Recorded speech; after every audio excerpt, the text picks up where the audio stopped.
दमखम तेज कर देखा जाए तो समाज सेवा में जो है एक लंबे समय से आप जुड़ी हुई हैं, चंबल जैसी संस्था से जो आप जुड़ी हुई हैं, तो इसका कितना लाभ मिलेगा और आपके चुनावी मुद्दे क्या हैं?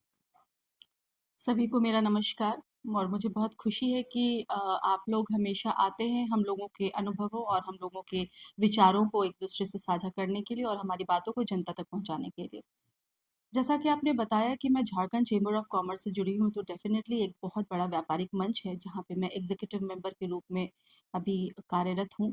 और सिर्फ चेंबर का व्यापारिक मंच ही नहीं, हम लोग समाज सेवा से भी बहुत ज़्यादा जुड़े हैं। मैं Lions club of Ranchi capital की प्रेसिडेंट भी हूँ।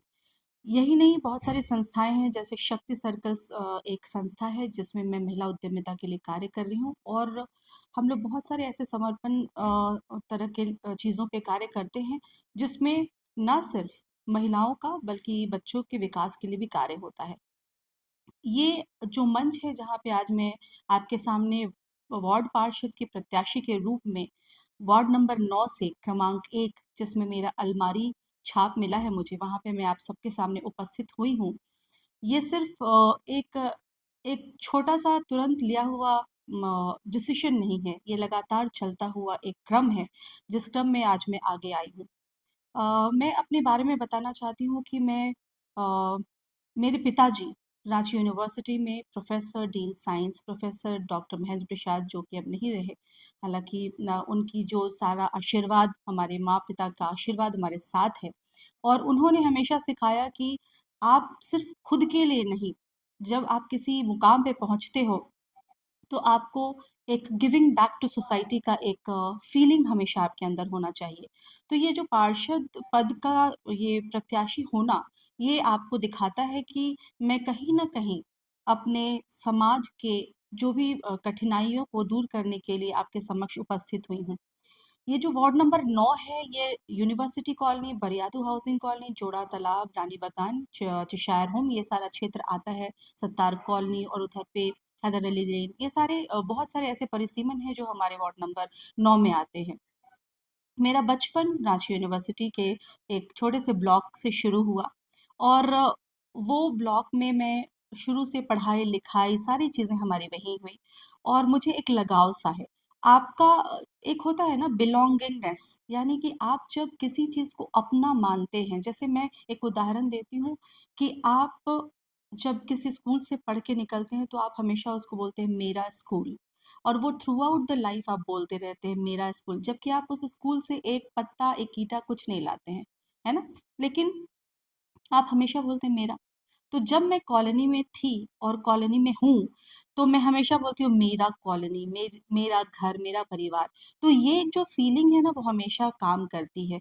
और जब मैं वहाँ की सड़कों पे चलती हूँ और जब वहाँ अंधेरा देखती हूँ, वहाँ चेन स्नैचिंग समझती हूँ, आंटी लोग सुबह में मॉर्निंग वॉक करने जाती हैं, तो बहुत सारी परेशानियाँ देखती हैं। बच्चे को बरगलाया जाता है, मंदिर के अगल-बगल में बहुत सारे ऐसे असामाजिक तत्व खड़े हो रहते हैं जो कुछ किसी न किसी रूप में इन सब बच्चों को फुसला करके आज आज के डेट में आप देख ही रहे हैं कि कितने सारे पूरे खबरों में छाया हुआ है कि बहुत सारे बच्चों को ले ले जा रहे हैं। तो ये सब क्यों हो रहा है? जस्ट बिकॉज ऑफ कि हम ध्यान नहीं दे रहे हैं। और हम ध्यान कैसे दे पाएंगे? तो एक पार्षद के रूप में अगर आप मुझे चुन कर लाते हैं, तो डेफिनेटली इन सब चीज़ों पे मैं विशेष ध्यान दूंगी। और कॉलोनी की जो स्थिति है, अ, उसमें रोड हैं, नाले हैं, ये सब तो बेसिक चीज़ें हैं, बेसिक अमेनिटीज़ हैं, जो कि हमें पूरा करना चाहिए। आप बड़े शहरों में जाएँ, जैसे इंदौर हमेशा फर्स्ट और साफ-सुथरे शहर में गिना जाता है। तो मेरा यही मुहिम है कि वार्ड नंबर 9, अगर मुझे आप लोग सभी पार्षद चुनकर लाते हैं, तो वार्ड नंबर 9 को मैं एक स्मार्ट वार्ड में कन्वर्ट करूँ, यानी सशक्त वार्ड और सुरक्षित वार्ड के साथ-साथ स्मार्ट वार्ड। स्मार्ट वार्ड की बात ऐसी होती है कि ना सिर्फ नगर निगम का नाली, पानी, बिजली ये रहे, बल्कि पर्यावरण, इनको भी ध्यान देने की ज़रूरत है। कॉलोनी में आप जाएँ तो चारों तरफ हरियाली नज़र आनी चाहिए। कुछ ऐसे मुद्दे हैं महिला उद्यमिता विकास को लेकर के।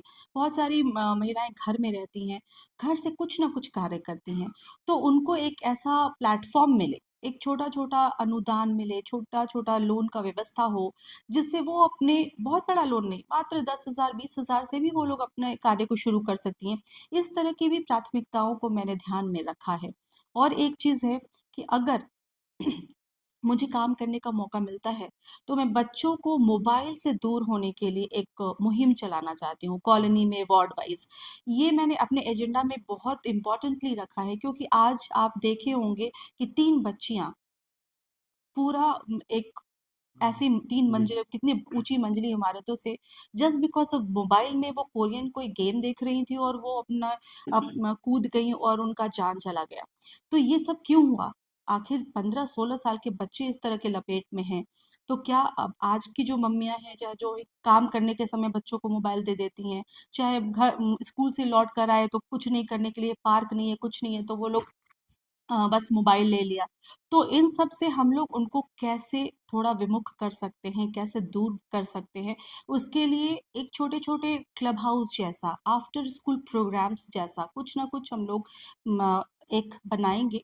हर वार्ड के हर कॉर्नर्स पे बनाने की कोशिश करेंगे, वार्ड नंबर 9 में, ताकि वो लोग सुरक्षित महसूस करें। सबकी मम्मी और जो बच्चे हैं, वो लोग वहाँ पे जाएँ, उनको फ्री ऑफ कॉस्ट कभी मैजिक शोज़ में इन्वॉल्व कर दिया जाए, कभी उनको माइंड ब्रेन गेम में इन्वॉल्व कर दिया जाए। बच्चे क्या होंगे ना, मोबाइल छोड़ के वहाँ जाना चाहेंगे। तो that is also a development of a ward, and हम लोग अपने फ्यूचर को डेवलप करने की बात कर सकते हैं। तो ना सिर्फ़ हम नाली, पानी, सड़क, बिजली, सीसीटीवी कैमरा, बच्चे, महिला, पर्यावरण इनको देखें, बल्कि हम चाहते हैं कि स्मार्ट वार्ड तब बनेगा जब सबकी मानसिकता भी स्मार्ट होगी, है ना? तो मेरा यही मुहिम है, और इस मुहिम में मैं वार्ड नंबर 9 से आपके सामने एज़ अ प्रत्याशी खड़ी हूँ। मेरा क्रमांक 1 है और अलमारी छाप है मेरा, और मेरा नाम आस्था किरण है।